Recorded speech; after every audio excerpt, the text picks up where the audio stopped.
তো আজকে একটা গল্প শোনাবো। গল্পটা হচ্ছে জঙ্গলের মধ্যে আমি আর আমার বন্ধু মদন। তো আমরা দুই বন্ধু শর্টকাটের জন্য জঙ্গল দিয়ে যাইতেছি। তো হঠাৎ একটা কুম্ভু পান্ডা দৌড়ে আসতেছে আমাদের দিকে। আমি তো ভয়ে গাছ উঠে গেছি ভাই, আমার আবার এসব ভয় লাগে। মদন রে বলছি ভাই তুইও গাছ উঠে যা, কিন্তু আমার বন্ধু মদন বলে না, এইসব কুম্ফু পান্ডা এগুলা কোনো ক্ষতিকর না, দেখবি কাছে আসুক আদর টাদর করে দিমু যাইবো গা। তো আমি তো চুপচাপ আর কিছু বলি নাই। কুম্ফু পান্ডাটা দৌড়ে আসলো, দৌড়ে আইসা আমার বন্ধু মদনকে চড়ায় ধরলো, জাপটে ধরছে একদম। আমার বন্ধু মদন আর ছুটতে পারে না।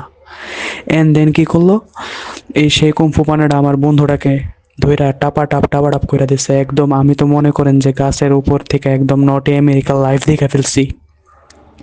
তো যাক, তারপর কুম্ফু পান্ডাটা চলে গেছে। আমরা তো আর জানি না যে এখন কুম্ফু পান্ডাদের মানে বাচ্চা জন্ম দেওয়ার মৌসুম চলতেছে। তো ওই কুম্ফু পান্ডাটা মনে হয় সিঙ্গেল ছিল আর কি। তো যাক, তারপর গাছের থেকে আমি নামলাম।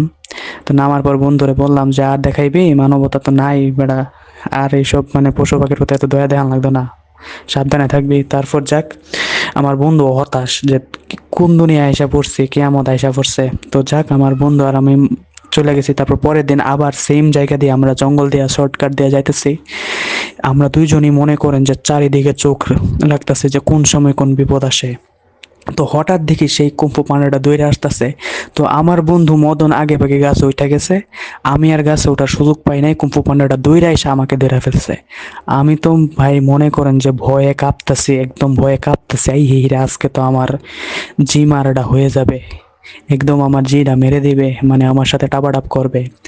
তো কুম্ফু পান্ডাটা চিন্তা করলো যে গতকাল তো নিচেরটার সাথে টাপাটাপ করছি, আজকা উপরেরটার সাথে টাপাটাপ করবো।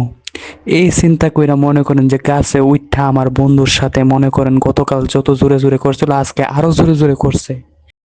তো গতকাল তো মনে করেন যে আমি গাছের উপর থেকে নটে আমেরিকার ভিডিও দেখে ফেলছি, আজকে মনে করেন গাছের নিচের থেকে হ্যামস্টারের ভিডিও দেখে ফেলছি, এক্স হ্যামস্টারের ভিডিও দেখে ফেলছি। তো যাক, গল্পটা যদি ভালো লাগে সাবস্ক্রাইব লাইক কইরেন, কমেন্ট কইরেন।